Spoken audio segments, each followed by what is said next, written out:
Robert Urich, the attractive Las Vegas celebrity, and his spouse have left an indelible mark in both entertainment and real life. Their tale of unwavering love faced challenges beyond the glamorous facade. Renowned for his tough TV characters, Robert's real-life battle was even more formidable. Unlike scripted episodes, this struggle was real and unforgiving. Join us today as we look at the tragic death of Robert Urich and his wife. Urich grew up in Toronto, Ohio, as the son of John Paul and Cecilia Monica Urich. He came from a background of Rusin and Slovak descent and was brought up in the Byzantine Catholic faith. A talented athlete in high school, Urich received a football scholarship to attend Florida State University. While there, he served as a backup center during the 1965-66 football season, with limited playing time, and was a member of the Lambda Chi Alpha fraternity.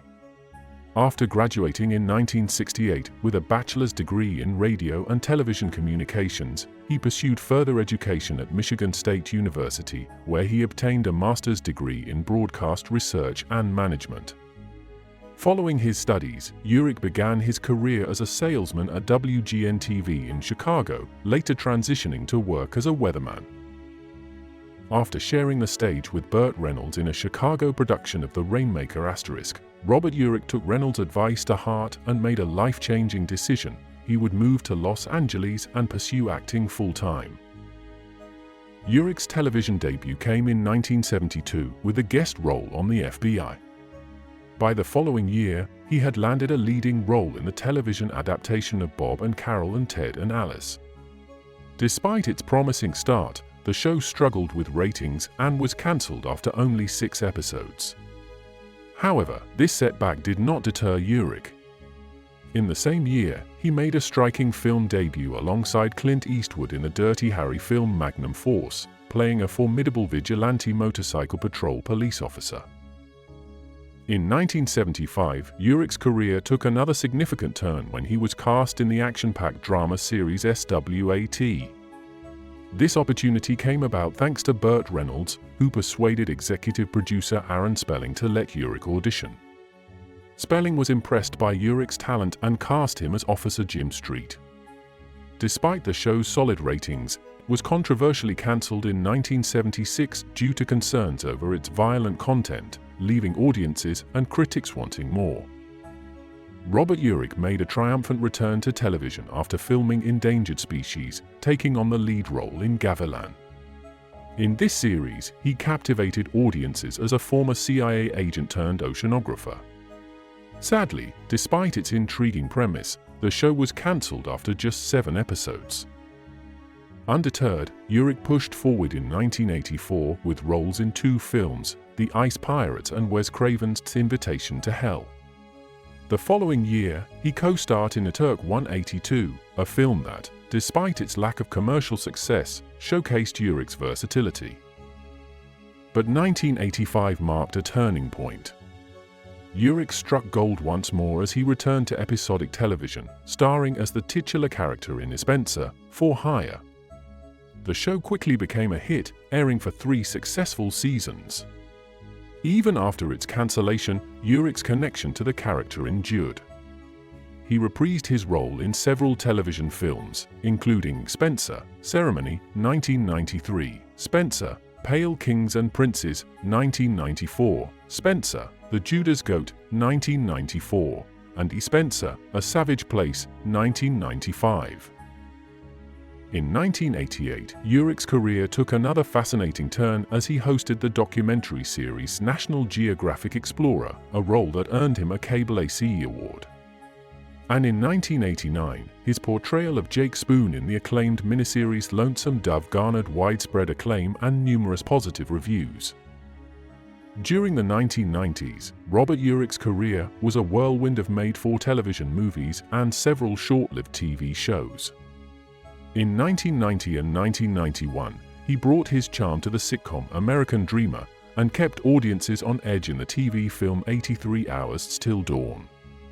The following year, he took the lead in Crossroads, a drama series on ABC, but it lasted only 10 episodes.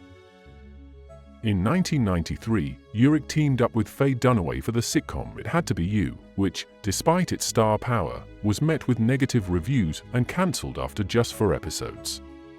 But Urich didn't let setbacks slow him down.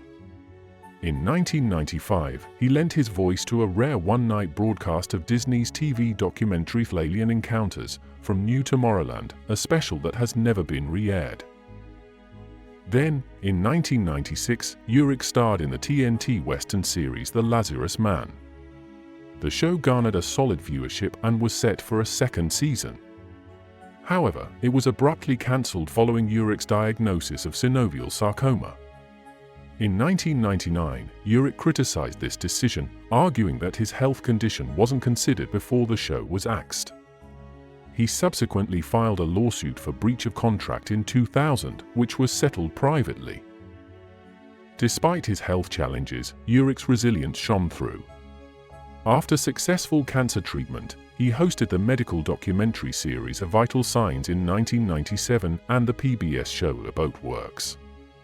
In 1998, he made a triumphant return to television as Captain Jim Kennedy III in Love Boat: The Next Wave, which aired for 2 seasons on UPN.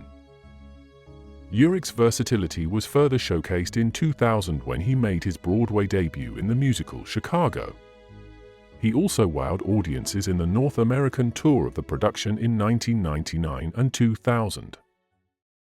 In a fitting final act, he starred alongside Emeril Lagasse in the sitcom Emeril in 2001, receiving positive reviews for his performance. Urich's final television film, Night of the Wolf, aired on Animal Planet the night before his death. Keep watching as we delve deeper into Robert Urich's incredible journey, exploring the triumphs and trials that defined his remarkable career. Urich's first marriage was to actress Barbara Rucker in 1968. They divorced in 1974. Robert Urich's personal life was as eventful as his career. He first married actress Barbara Rucker in 1968, but their union ended in divorce in 1974. The following year, Urich found lasting love with actress Heather Menzies, 1949 to 2017. The couple married in 1975 and went on to adopt 3 children, creating a loving family together. Their bond remained unbroken until Urich's passing in 2002. Menzies, despite her appearance in The Sound of Music, never achieved the same level of stardom as her husband. Nevertheless, she possessed just as much talent. When her family relocated from Canada to Los Angeles during her teenage years, Menzies developed a serious interest in show business. At the young age of 14, she secured a role in The Sound of Music, which could be considered her most significant achievement. Despite this, she continued to find sporadic work in the entertainment industry. It was on the set of a commercial for Libby's corned beef hash that she met her future husband. Menzies excelled both as an actor and a ballerina, utilizing her skills in any job she could obtain. In addition to minor roles in television shows such as Bonanza, Dragnet, and The Bob Newhart Show, she also managed to accumulate a few film credits, including Piranha and The Computer Wore Tennis Shoes. Despite her talent and passion for acting and dancing, Menzies discovered her true calling when she met her husband. From then on, she prioritized her family over her career. Heather Menzies and Robert Urich had 3 children together and maintained a strong and healthy relationship even in the face of adversity. It is no surprise that Menzies developed a deep passion for cancer, given their close bond. In July 1996, Robert Urich faced a life-changing challenge when he was diagnosed with synovial sarcoma, a rare and aggressive cancer affecting soft tissue. Despite the grim diagnosis, Urich's spirit remained unbroken.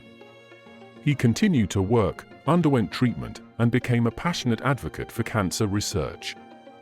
His efforts earned him accolades, including an award from the John Wayne Cancer Institute and the Gilda Radner Courage Award for his cancer awareness initiatives.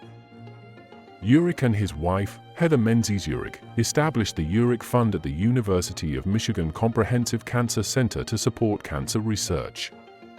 Demonstrating his commitment, Urich donated $125,000 from his winnings on an episode of Who Wants to Be a Millionaire? Declared cancer-free in 1998, he took on the role of national spokesperson for the American Cancer Society, using his platform to further cancer awareness. In November 2001, Urich revealed in an interview that doctors had found new lumps in his body, but a new medication had been effective in treating them. Unfortunately, his health took a turn for the worse. A week before his passing, Urich was hospitalized at Los Robles Hospital and Medical Center in Thousand Oaks due to respiratory problems. He died there on April 16, 2002. Urich's funeral mass was held on April 19 at St. Charles Borromeo Church in North Hollywood. Following his wishes, he was cremated, and his ashes were interred at the family's vacation home in Prince Edward County, Ontario, Canada. A memorial stands in the Westlake Church of Christ Cemetery near their beloved vacation home. After her husband's passing, she dedicated her life to establishing the Robert Urich Foundation, which aimed to advance sarcoma research.